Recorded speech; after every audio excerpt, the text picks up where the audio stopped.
My husband cheated, and his mistress tried to intimidate me at our vacation home, but in court, the truth left them both defenseless. The notification chimed while I was pruning roses in our garden.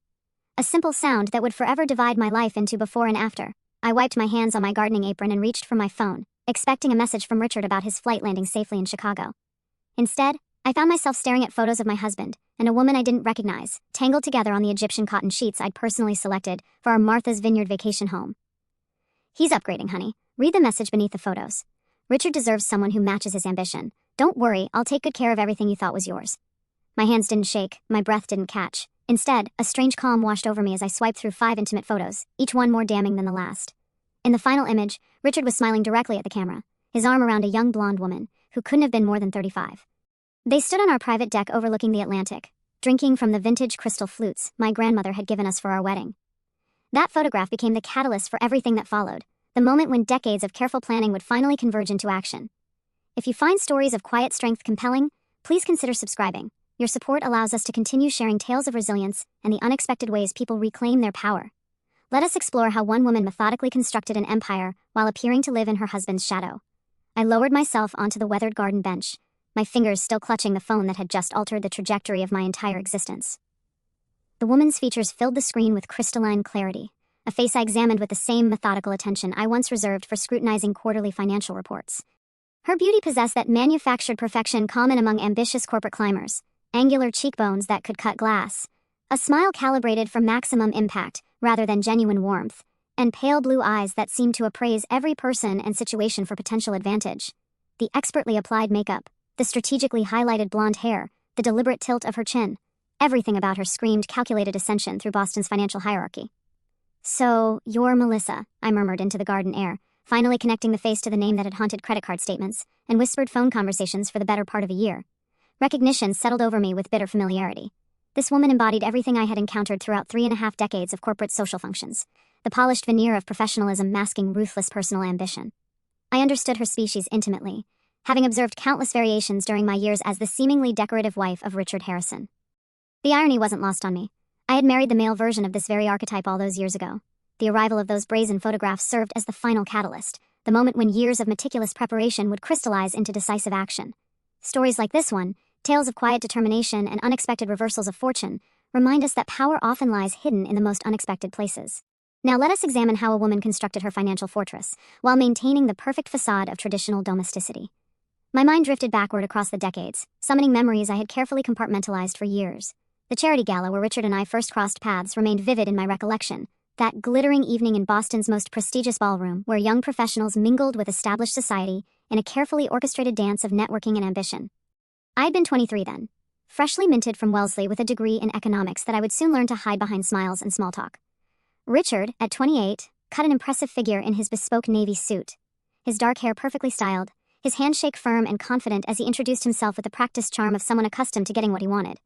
His courtship had been relentless, intoxicating in its intensity. Flowers arrived daily at my family's Beacon Hill townhouse, expensive dinners at the city's most exclusive restaurants, weekend trips to Martha's Vineyard where he spoke passionately about his dreams of building a financial empire. At the time, I interpreted his ardor as profound romantic devotion, the kind of love that swept heroines off their feet in the novels I devoured. Only now, with the harsh clarity that betrayal brings, could I see the calculation behind his passion. Richard had pursued not Catherine Elizabeth Morrison the woman, but Catherine Elizabeth Morrison the heiress, though he never fully grasped the true scope of what my family name represented. The world knew me as Mrs. Richard Harrison, the epitome of the successful executive's wife. My days were filled with the obligations expected of my station, orchestrating elegant dinner parties where deals were subtly negotiated over perfectly prepared courses, accompanying Richard to countless charity galas, where I smiled graciously, while he networked with potential clients, maintaining our pristine Beacon Hill residence as a showcase of our supposed prosperity. I had cultivated the image with deliberate precision, the supportive spouse, impeccably dressed and utterly devoted to her husband's ambitions, apparently content to bask in the reflected glow of his achievements. Yet beneath this carefully constructed persona lay a truth that Richard, for all his supposed business acumen, had never bothered to investigate. The Harrison financial empire that bore his name, the fortune he believed himself to have built, through sheer determination and strategic brilliance, was nothing more than an elaborate fiction. Every significant asset, every major investment, every foundation stone of our wealth had originated from my family's resources, carefully channeled through trusts and holding companies that kept my true role invisible. The irony was exquisite. While Richard preened himself on his self-made success, he was entirely dependent on the woman he had systematically marginalized for 35 years. With deliberate precision, I preserved every fragment of Melissa's digital taunting, forwarding the message thread to my encrypted private account while simultaneously capturing screenshots for my physical files. Each click felt ritualistic, a methodical gathering of ammunition for the war I was about to wage. Rising from the garden bench, I methodically brushed dirt particles from my linen slacks, the same careful attention to detail that had served me well throughout decades of strategic planning. My footsteps carried me purposefully across the flagstone path toward the house, each stride measured and controlled, betraying none of the calculated fury building within me. The study beckoned like a sanctuary of secrets, the singular room within our sprawling Beacon Hill home that remained exclusively mine. Unlike the other spaces, which Richard had gradually claimed with his preferences and possessions, this sanctuary retained the essence of generations past. The centerpiece, my grandmother's antique mahogany desk with its intricate carved details and brass corner guards, had witnessed decades of family business conducted by women who understood the necessity of discretion. Its polished surface reflected countless hours of careful record-keeping and strategic correspondence that had shaped our family's fortune across 3 generations. My fingers traced the familiar path to the desk's bottom drawer, where a discreet key turned in the lock I had installed myself. From within, I extracted one of several leather-bound journals that comprised my meticulous chronicle of marital deterioration. These volumes, bound in rich burgundy leather with my initials embossed in gold, contained years of documented evidence, carefully recorded observations, and strategic notes that would prove invaluable in the coming legal proceedings. April 18th, I inscribed with fountain pen precision, my handwriting maintaining its characteristic steady elegance despite the emotional turmoil beneath. Photographic confirmation received regarding affair with subject Melissa Daniels. Geographic location established as Martha's Vineyard residence. Digital evidence secured through multiple channels and archived to private servers. With methodical thoroughness, I added this revelation to my comprehensive catalog of Richard's deceptions. Subject claimed Chicago business engagement. Verified actual location, personal vacation property with identified mistress. The weight of these journals represented more than mere documentation. They embodied the wisdom passed down through generations of resilient women. My grandmother, Elizabeth Worthington Morrison, had been born into an era when female financial independence was not merely unusual, but virtually unthinkable. As the sole heir to her father's maritime empire following his untimely death, she had faced the daunting prospect of managing vast shipping interests while navigating a business world that refused to acknowledge women's capabilities. Widowed at 32 when my grandfather perished in the Great Hurricane of 1938, she had transformed personal tragedy into professional triumph, expanding the family holdings while raising a daughter in an atmosphere of quiet strength and unwavering self-reliance. Throughout my childhood, Elizabeth had instilled within me one immutable principle that transcended all other lessons. Financial independence must never be surrendered to anyone, regardless of emotional attachment or societal expectations. Even as she lay dying, her voice reduced to barely audible whispers, she had extracted from me the most solemn of promises. Remember, Catherine, she had urged with the last vestiges of her formidable will, men will inevitably perceive your wealth as their rightful domain, something to be controlled and directed according to their vision rather than yours. Guard what belongs to you with the same fierce determination your great-grandfather showed when he built this fortune from nothing. I'd honored that promise throughout my marriage. While Richard believed he'd built his investment firm from nothing, the truth was that my family's money had provided the initial capital. The company letterhead might read Harrison Financial, but the founding documents bore my signature, not his. Over the years, I'd allowed him to believe his own mythology, the self-made man who'd climbed Boston's social ladder through sheer determination. I picked up my phone and dialed the one person who knew the complete truth. Eleanor Blackwell's office, answered a crisp voice. It's Catherine Harrison for Eleanor. It's urgent. Within moments, my grandmother's former attorney and my most trusted confidant was on the line. Catherine, what's happened? Eleanor was 72 now, but sharp as ever, having shepherded 3 generations of my family's financial interests. She sent photos, Eleanor. The Mistress, from our Martha's Vineyard house. A brief silence then, I see. And they're explicit enough to establish the affair beyond doubt? Beyond any doubt, I confirmed, my voice steady. He told me he was in Chicago for a banking conference. This changes our timeline, Eleanor said. I could hear her opening files on her desk. We've been transferring assets gradually to avoid raising red flags, but with documented infidelity, we can accelerate the process. For the past 5 years, Eleanor had been helping me quietly reclaim complete control of my assets. Property deeds had been updated, ownership percentages in the company adjusted, and investments moved to accounts in my name alone. We'd proceeded cautiously, making changes that appeared routine, keeping Richard distracted with the trappings of success while the actual foundation of that success shifted beneath his feet. What do you need me to do, I asked. Nothing yet. Continue as normal. I'll file the preliminary divorce papers but keep them sealed. When did you say Richard is due back from his Chicago trip? Sunday evening. Perfect. That gives us 3 days. Can you access his office computer? I smiled slightly. I've had his passwords for years. He's never bothered to change them. Good. We need the recent client acquisition documents. I suspect he's been moving company funds to establish accounts for his new friend. After ending the call, I walked to our bedroom and stood before the full-length mirror.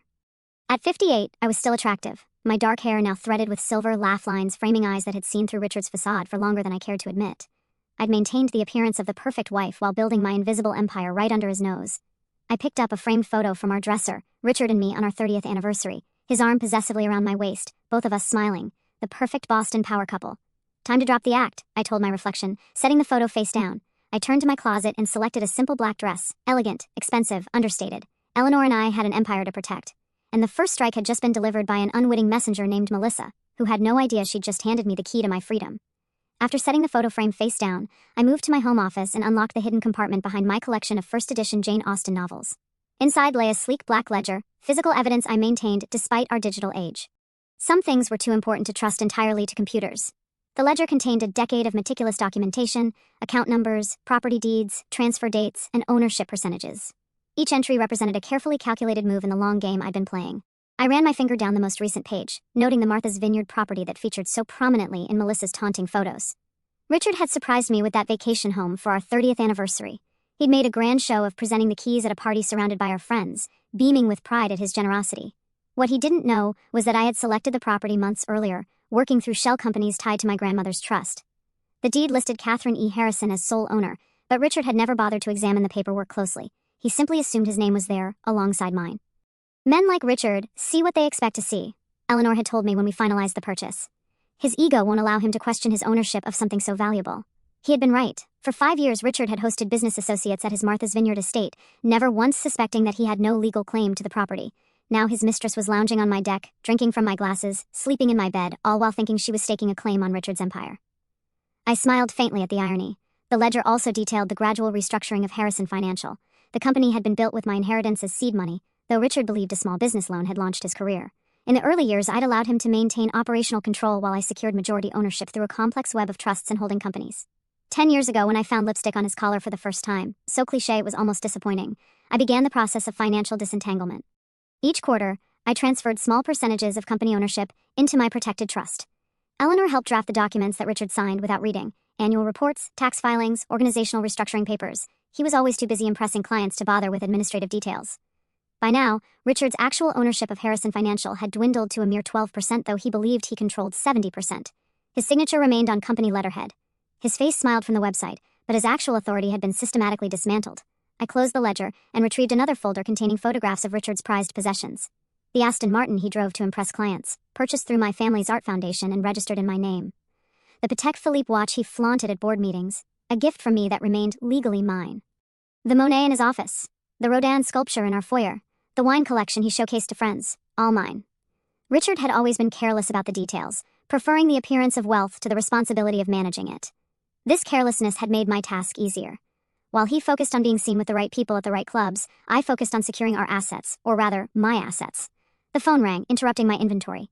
Richard's name flashed on the screen. I took a breath and answered, with the warm, supportive tone I'd perfected over decades. "Hi, darling, how's Chicago?" "Exhausting," he lied smoothly. "Back-to-back meetings with investors. The Taylor account is almost finalized." In the background, I could hear waves, the distinctive rhythm of the Atlantic hitting the shore near our Martha's Vineyard home. I pictured him standing on the deck, perhaps with Melissa nearby, constructing his fiction while living his truth. "Poor dear," I sympathized. "Will you be home Sunday as planned?" "That's why I'm calling," he said, his voice dropping into what he thought was his irresistible register. "The negotiations are taking longer than expected. I might need to stay through Monday." "Of course," I replied. "Whatever you need. The company comes first. That's my girl," he said, the condescension barely concealed. Always understanding. After hanging up, I checked the security app on my phone. 5 years ago, I'd had state-of-the-art cameras installed throughout our vacation home, accessible only through my private account. Now, I watched as Richard returned to the deck where Melissa lounged in a bikini, champagne flute in hand. He leaned down to kiss her, gesturing toward the phone with a triumphant smile. I took screenshots, adding them to my growing file of evidence. That evening, I hosted a small dinner party for 3 couples from Richard's executive team. I served his favorite wine, laughed at the right moments, and played the perfect corporate wife. When someone asked about Richard's absence, I repeated his lie about Chicago meetings, noting which executives exchanged knowing glances. They knew. Perhaps they all knew. The thought didn't sting as it once might have. After the guests departed, I sat alone in our formal living room, surrounded by the trappings of our supposedly shared success. The crystal chandelier Richard had insisted on because it made a statement. The custom furniture that complemented his ego. The portrait of us commissioned for our 25th anniversary that hung above the fireplace, portraying us as Boston royalty. In that moment, I made my decision. No more gradual transfers, no more quiet preparation. It was time to accelerate my plan. I texted Eleanor, "Move forward with everything. I'm ready." Her response came immediately. "Are you certain? Once we file, there's no turning back." I looked at my reflection in the darkened window, a woman who had spent half her life playing a role created for someone else's comfort. Behind that reflection, I could almost see my grandmother's approving smile. Yes, I replied. It's time Richard learned who truly owns the kingdom he thinks is his. The morning after my decision to accelerate the divorce proceedings, I woke with renewed purpose. Before confronting Richard, I needed to understand exactly who I was dealing with. Not just my husband, but the woman who thought she was replacing me. Over breakfast, I opened my laptop and began my research into Melissa Daniels. LinkedIn revealed she was indeed 34, a marketing executive who had joined Harrison Financial just 18 months ago. Her profile boasted an MBA from Wharton and a carefully curated list of accomplishments. What interested me more were the gaps, the companies she'd left off her work history, the connections she'd hidden. I had access to the company's HR files through backdoor channels Eleanor had established years ago. Melissa's employment application listed her previous position at Western Partners, another financial firm in Boston. The contact person there was someone I knew from charity work, Margaret Wilson, head of human resources. I called Margaret under the pretense of planning a fundraiser. "Catherine, how lovely to hear from you," Margaret greeted me warmly. "It's been too long." After exchanging pleasantries, I carefully steered the conversation. "I'm putting together a committee for the Children's Hospital benefit. I was considering asking one of Richard's new executives, Melissa Daniels. I believe she worked with you at Western Partners." Margaret's pause spoke volumes. "Melissa Daniels. Yes, she was with us briefly. I wouldn't recommend her for committee work. She tends to be focused on her own advancement." "Oh, that's disappointing to hear." "Between us," Margaret lowered her voice. "She left under difficult circumstances. There was a situation with one of our senior partners. His marriage didn't survive it. By the end of our call, I had what I needed." Melissa had a history of relationships with married executives, using them as stepping stones in her career. Western Partners wasn't on her resume because she'd been quietly asked to leave after the scandal. Later that day, while reviewing company emails through Richard's account, I discovered something that made my blood run cold. Richard had drafted a proposal for a new international division of Harrison Financial, with Melissa slated as its director. The division would control nearly 40% of the company's assets, including offices in London and Singapore that I had personally secured through my family connections. My husband was planning to hand a significant portion of my company to his mistress. The draft proposal was scheduled for board presentation next month. Richard had already started lobbying board members, most of whom owed their positions to him, and would likely approve without question.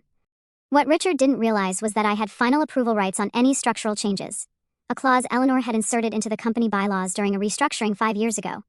He had signed the documents without reading them. Too busy entertaining clients on his latest golf trip. I forwarded the proposal to Eleanor with a simple note, "See what they're planning." Her response was immediate, "This accelerates our timeline. We need to move before this reaches the board." That weekend, while Richard believed I was visiting my college roommate in New York, I drove to Martha's Vineyard. I parked my car a mile from our vacation home and approached on foot through the wooded path that bordered the property. The security system recognized my phone and disarmed automatically without alerting other users. From the guest house, I had a clear view of the main residence. Richard and Melissa spent the day on the deck, drinking, laughing, planning their future, my future. I used a telephoto lens to document their presence, capturing images of Richard showing Melissa blueprints that I recognized as the London office expansion plans. That evening, as they dressed for dinner, I slipped into the main house while they showered. I placed small recording devices in Richard's office and the living room, legal in Massachusetts, as I was an owner of the property. Then I returned to my hiding place in the guest house. When they left for dinner, I entered the main house again and accessed Richard's laptop. His password was still my birthday, a detail that now seemed insulting rather than sentimental. I downloaded his recent emails, including exchanges with board members about Melissa's promotion and private messages between them discussing their future together. In one email, Richard had written, "Once the new division is established, we'll have everything we need. Catherine won't suspect anything until it's too late." I photographed the screen, adding it to my evidence file. The next morning, I returned to Boston before they woke, leaving no trace of my presence. 2 days later, Melissa sent a second message to my phone. "Looking forward to redecorating your house, Catherine. Richard says your taste is so outdated. Don't worry, I'll make sure to use the money from your trust fund wisely." She included a photo of herself wearing my grandmother's sapphire necklace, a family heirloom kept in the Martha's Vineyard house safe, a safe that only Richard and I knew the combination to, too. Instead of responding, I forwarded the message to Eleanor, who replied, "She just handed us written evidence of her knowledge of your financial arrangements. This constitutes conspiracy." Melissa's message contained another critical clue. She mentioned my trust fund, information that wasn't public knowledge. Richard had clearly shared confidential financial details with her, another violation of our prenuptial agreement. That afternoon, I made perhaps my boldest move. Through social media, I located and contacted Jennifer Lawson, listed as Melissa's colleague at Western Partners. A quick background check confirmed my suspicion. Jennifer had once been Melissa's close friend before a falling out around the time Melissa left the firm. We met at a quiet cafe in Cambridge, far from financial district eyes. Jennifer was initially hesitant, but something in my calm demeanor must have reassured her. "You're not what I expected," she admitted. "When Richard's wife asked to meet me, I thought you'd be hysterical, vengeful." I smiled slightly. "I just want information." Jennifer's story confirmed my research. Melissa had a pattern: target married executives, become indispensable professionally then personally, and leverage the relationship for career advancement. At Western Partners, she'd nearly secured a director position before the affair became public. She doesn't want the men. Not really, Jennifer explained. She wants what they can give her: power, position, status, and the wives. Jennifer looked down at her coffee. Collateral damage. Melissa actually keeps score, how quickly she can replace them. As our meeting concluded, Jennifer hesitated before adding, "She's not as smart as she thinks she is. At Weston, she never realized the wife she was replacing was the chairman's daughter. That's the real reason she was asked to leave." I drove home with a strange sense of calm. Melissa thought she was playing chess, but she didn't realize she'd stepped into a game that began long before she arrived. A game where I had positioned every piece on the board. The day after meeting with Jennifer, I arrived at Eleanor's office building through the private entrance she reserved for high-profile clients. Her corner office overlooked Boston Harbor, the morning sunlight glinting off the water. Eleanor wasn't alone. 4 other attorneys and a forensic accountant sat around her conference table, files spread before them. "Catherine," Eleanor rose to greet me. "I'd like you to meet the team who will help us reclaim your empire." For the next 3 hours, we crafted a strategy that would leave nothing to chance. The forensic accountant, Dr. Sophia Chin, had analyzed every transaction Richard had made over the past 2 years. He's been systematically moving smaller amounts, never enough to trigger automatic notifications, into a holding company called MDG Ventures, Dr. Chin explained, sliding a folder toward me. "MD for Melissa Daniels," I noted. "NG, we believe it stands for global. The company was incorporated in Delaware 6 months ago, with a subsidiary already established in the Cayman Islands." Eleanor's litigation specialist, James Harmon, outlined our legal approach. "We've prepared injunctions for every property and account. The moment we file, everything freezes. He won't be able to transfer a single penny." By the time I left Eleanor's office, our plan was set. The divorce papers were drafted, injunctions prepared, and a timeline established. We would move in stages, first securing the assets, then revealing Richard's betrayal, and finally reclaiming what was mine in court. "Are you ready for this, Catherine?" Eleanor asked as we walked to the elevator. "Once we start, your life as you've known it will change forever." I thought of the garden so carefully tended, both literally and figuratively, for 35 years. "I've been ready since the day I found the first lipstick stain," I replied. The following Monday, Richard returned from his Chicago trip, tanned from his weekend at Martha's Vineyard. He kissed my cheek absently and retreated to his home office, unaware that I had already begun dismantling his facade. That week, the first cracks appeared in his confidence. He came home from work visibly agitated, loosening his tie with jerky movements. "Something strange happened today," he said over dinner. "The London office lease renewal required my signature, but the management company said I wasn't authorized. I kept my expression neutral, spearing a piece of asparagus." "How odd. Did they say who was authorized? Some trust I've never heard of." "Probably a clerical error." He poured himself a generous scotch. "I had to have Peterson from legal sort it out." What Richard didn't know was that Peterson couldn't actually sort it out. The lease was held by my family's trust, and I had instructed the management company to decline Richard's signature the week before. "I'm sure it's nothing," I soothed, refilling his glass. "Just bureaucratic nonsense." 3 days later, he encountered another obstacle when trying to approve the budget for Melissa's proposed international division. The board secretary informed him that final approval required a second signature. Mine, a requirement that had always existed in the company bylaws, but that Richard had never bothered to read. Richard brought the budget home that evening, sliding it across the kitchen counter while I prepared dinner. "Need your signature on this, darling. Just a formality for the new division."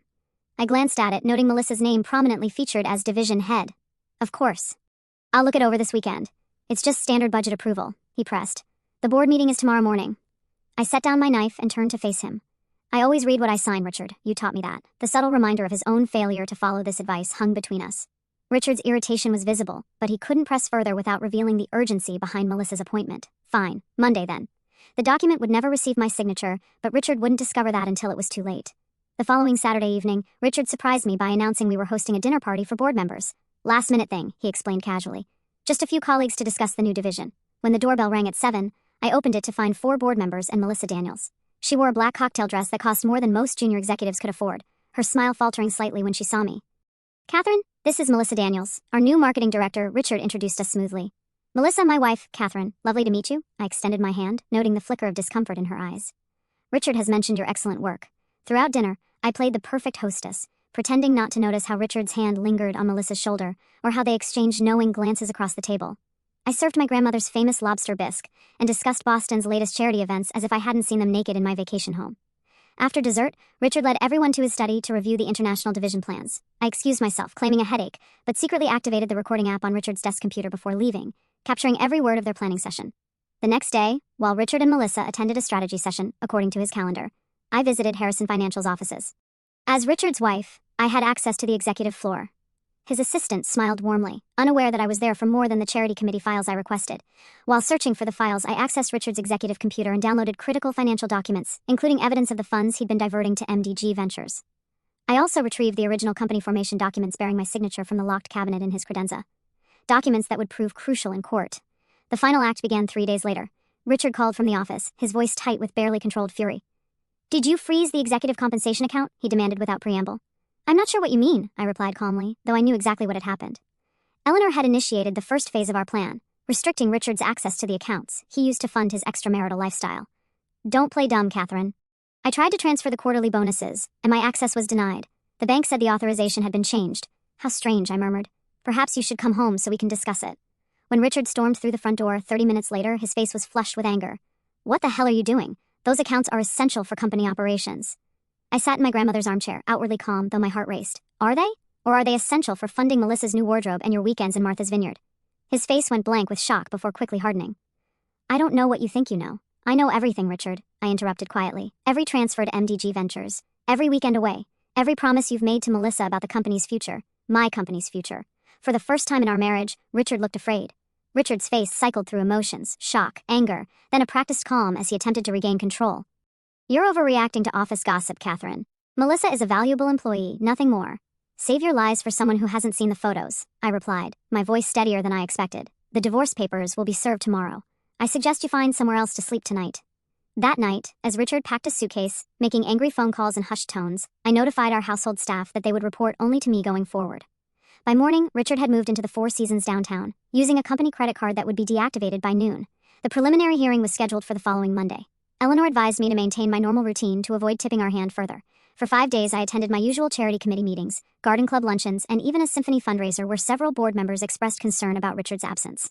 I smiled politely and changed the subject, watching them exchange glances. Word was spreading through Boston's financial community. Something was happening at Harrison Financial. Richard had stopped coming to the office, delegating through his executive assistant. Calls to his cell went straight to voicemail. The company stock dipped slightly as rumors circulated. The morning of the hearing arrived with a spring rainstorm that lashed against the windows of Eleanor's town car as we drove to the courthouse. I wore a simple navy dress and my grandmother's pearls, elegant but understated. No jewelry Richard had given me, nothing that suggested the wealth at stake. "Are you ready?" Eleanor asked as we pulled up to the courthouse side entrance, away from the main steps where financial reporters had already gathered, somehow alerted to the proceedings. "I've been ready for 35 years, I replied. We entered through a private security entrance and waited in a conference room while Eleanor's team arranged the exhibits. Boxes of documents chronicling my ownership and Richard's deception. At precisely 9:30, we walked into courtroom 4B. Richard was already seated with his attorney, Timothy Wells, a corporate lawyer who specialized in mergers rather than divorces, a telling choice that made Eleanor smile slightly. Richard's head jerked up as we entered. His expression shifted from confident smirk to confusion as he took in not just Eleanor but her entire team of 5 attorneys and 2 paralegals. His eyes met mine, and for a brief moment I saw uncertainty flicker across his face. Judge Carolyn Marshall entered, a stern woman in her 60s with a reputation for fairness and an intolerance for wasted time. Harrison versus Harrison. Preliminary hearing for asset determination and temporary orders. Counsels, identify yourselves. After introductions, Eleanor rose. "Your Honor, we've filed for an emergency asset freeze based on evidence of financial misconduct by the respondent." Timothy Wells objected immediately. "Your Honor, this is merely a routine divorce. Mrs. Harrison has no grounds for emergency measures." Judge Marshall glanced at the thick binder Eleanor had provided. "I'll determine what's routine, Counselor. Ms. Blackwell, proceed."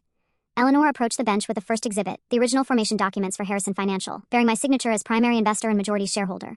As she walked back to our table, the courtroom door opened. Melissa Daniels slipped in, wearing a conservative gray suit, clearly expecting to provide moral support for Richard. Our eyes met briefly before she took a seat in the back row. "As these documents demonstrate," Eleanor continued, "Harrison Financial was established with funds from Mrs. Harrison's family trust. While Mr. Harrison has served as CEO, legal ownership has always resided primarily with Mrs. Harrison." Timothy Wells shot to his feet. "Your Honor, my client built this company from nothing. Mrs. Harrison was merely a supportive spouse." "A supportive spouse who provided the initial $2 million in capital," Eleanor countered, "producing bank transfers from 1988. A supportive spouse whose family connections secured the company's first major clients. A supportive spouse whose name appears on every major asset acquisition." Richard leaned forward, whispering urgently to his attorney, who appeared increasingly flustered as Eleanor methodically presented deed after deed, the Beacon Hill home, the Martha's Vineyard property, the Aspen Ski Lodge, all listing me as the sole or primary owner. "Furthermore," Eleanor continued, "we have evidence that Mr. Harrison has been diverting company funds to a Delaware corporation called MDG Ventures, established to benefit his mistress, Melissa Daniels." At this, Melissa visibly stiffened in her seat. Richard's head swiveled toward her, his expression thunderous. Judge Marshall examined the financial records.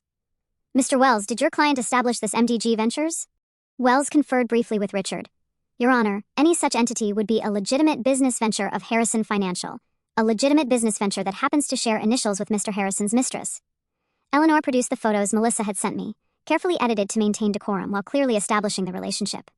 These were sent to my client by Miss Daniels herself, along with written messages indicating her knowledge of Mrs. Harrison's financial holdings. A slight gasp came from the back of the courtroom. Melissa had gone pale, suddenly understanding she was not a spectator but an exhibit. As the hearing progressed, Richard's confidence visibly crumbled. When Eleanor presented evidence that he had attempted to transfer ownership of the London office to MDG Ventures just 2 days earlier, after being served divorce papers, he slumped in his chair. Your Honor, Eleanor concluded, given Mr. Harrison's clear intent to dissipate marital assets and his abuse of corporate authority, we ask for an immediate freeze of all accounts and properties pending final determination. Judge Marshall nodded. I've seen enough. The court grants the temporary freeze on all assets listed in the petition. Mr. Harrison will maintain a living stipend of $5,000 monthly until final judgment. Corporate operations will continue under the interim leadership structure proposed by Mrs. Harrison's counsel. The interim leadership structure, which Richard was seeing for the first time, removed him as CEO and installed our longtime CFO as temporary head. When Richard realized the full implication of the ruling, he turned to me with naked fury. You can't do this. That company is my life. No, Richard, I replied softly. It's mine. It always was. As we rose to leave, I glanced toward Melissa, expecting to see anger or defiance. Instead, she looked lost, the calculating confidence replaced by genuine fear as she confronted a future without the power and position Richard had promised her. Walking past Richard, I felt an unexpected surge of emotion. Not triumph or hatred, but a profound sadness for the decades we'd wasted. For a moment, I saw not the man who had betrayed me, but the ambitious young financial analyst I'd fallen in love with, now facing the ruins of the life he thought he'd built. You know what the worst part is, Richard? I said quietly as I passed. I would have shared everything with you if you'd just been honest. His face crumpled, the full weight of his loss finally registering, not just the money or the company, but the partnership he'd never truly valued until it was gone. As I walked out of the courthouse with Eleanor and our legal team, spring sunshine had replaced the morning's rain. The symbolism wasn't lost on me. Storms clearing to reveal something fresh and new. Reporters called out questions, but Eleanor guided me to the waiting town car with practiced efficiency. Phase 1 complete, she said once we were safely inside. Now we negotiate the final terms. Over the next 6 weeks, Richard's lawyers made increasingly desperate counteroffers. His initial bravado, demands for half the company and properties, gave way to pleas for a fair settlement as his financial reality set in. The Four Seasons had asked him to leave when his company credit cards were declined. He'd moved into a furnished apartment in Back Bay, the rent paid by a former colleague who still hoped to curry favor. The final settlement conference took place in Eleanor's conference room rather than the courthouse. Richard arrived looking thinner, the confident swagger replaced by a weary exhaustion. Catherine? He nodded stiffly. I studied the man I'd spent most of my adult life with and felt a curious detachment. Richard.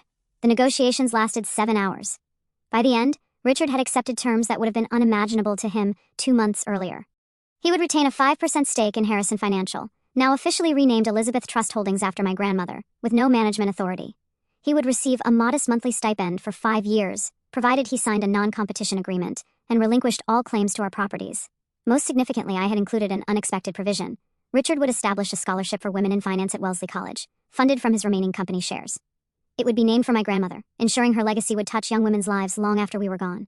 When Richard signed the final documents, there was a moment of shared recognition between us, acknowledgement that an era had ended, not with dramatic accusations or tearful goodbyes, but with the quiet scratch of a pen on legal paper. I underestimated you, he said finally, all these years. Yes, I replied simply. You did. 2 weeks after the settlement, I called my first executive board meeting as CEO of Elizabeth Trust Holdings. The boardroom fell silent as I entered. Many of these men had known me for decades only as Richard's wife, the gracious hostess of charity galas and holiday parties. Gentlemen, I addressed them, taking the chair at the head of the table that had been Richard's for 30 years. We have significant changes to discuss. By meeting's end, 3 board members had resigned, those most closely aligned with Richard's leadership. I appointed 2 women and an international finance expert to replace them. The company's organizational chart was restructured, eliminating the proposed international division that would have been Melissa's domain, and instead creating a more equitable distribution of authority among existing directors. Some of you may be wondering if I have the experience to lead this company, I said as the meeting concluded. Let me assure you, I've been leading it from the shadows for years. The only difference is that now you can see me. The transition generated expected turbulence. 2 major clients temporarily withdrew their accounts, concerned about stability under new leadership. But when our first quarterly results showed a 12% increase in portfolio performance, largely from unwinding Richard's riskier investments, the clients returned, bringing others with them. One evening in early autumn, I decided to dine alone at Maison Laurent, the French restaurant where Richard and I had celebrated our anniversaries. The maitre d' looked momentarily confused when I arrived without Richard, but quickly recovered, showing me to our usual table by the window. Just water for now, Pierre, I told him, settling into my seat. I'll look at the wine list myself this evening. As I studied the menu, familiar voices approached, Barbara and William Cavendish, longtime friends who had attended our dinner parties for years, paused at my table. Catherine, dining alone? Barbara's voice carried a note of concern tinged with curiosity. Yes, I smiled. I'm enjoying my own company these days. We've heard about the changes, William said awkwardly. If you need anything, actually, I interrupted gently. What I need is good conversation over an excellent meal. Would you care to join me? Their surprise at my invitation was evident, but they accepted. Throughout dinner, I watched their perception of me shift. Barbara, who had always directed her substantive comments to Richard, listened with growing interest as I discussed the company's new direction. William, initially speaking to me with careful sympathy, ended the evening asking my advice about a potential investment. You're different, Barbara observed as we waited for our cars. More present somehow. Not different, I corrected her, just no longer invisible. The most unexpected development came the following week when Richard's sister Margaret called, asking to meet for tea. We had always been cordial but never close. She arrived at my home punctually, elegant as always in understated cashmere. After exchanging pleasantries, Margaret placed her teacup down with deliberate care. I need to apologize to you, Catherine. For what? For knowing about Richard's indiscretions over the years and saying nothing. Her gaze was direct, unflinching. The first was Angela, his assistant in the 90s. Then Rebecca from the London office. There were others. I wasn't surprised by the revelation of additional affairs, but her awareness of them was unexpected. Why tell me now? Because I enabled him by staying silent, and because I admire what you've done. Not just the divorce, but how you've handled everything afterward with dignity. She hesitated. Richard was always our parents' favorite, the son who could do no wrong. I watched them excuse his behavior from childhood, teaching him there would never be consequences. Our conversation lasted hours, spanning decades of family dynamics I'd never fully understood. Margaret shared insights about Richard that helped complete the puzzle of our marriage. By evening's end, we had established the foundation of a friendship based on shared understanding rather than shared history. I'd like to invest in your company, Margaret said as she was leaving. Not because it's Richard's, but because I believe in your leadership. 6 months after the divorce was finalized, life had settled into new patterns. I divided my time between company leadership and personal passions I'd set aside years ago, studying art history, traveling to museums across Europe, cultivating my garden with experimental roses. The company thrived under my visible guidance, and I discovered I enjoyed the challenges of direct leadership more than I'd expected. Then, on a crisp October morning, my assistant handed me an envelope with an unfamiliar Los Angeles postmark. Inside was a letter from Melissa Daniels. I held it for a long moment, weighing my options. Reading it might reopen wounds that had finally healed. Ignoring it would be the easiest choice. I glanced at my grandmother's portrait on my office wall, remembering her strength, her wisdom, her uncompromising independence. With steady hands, I made my decision.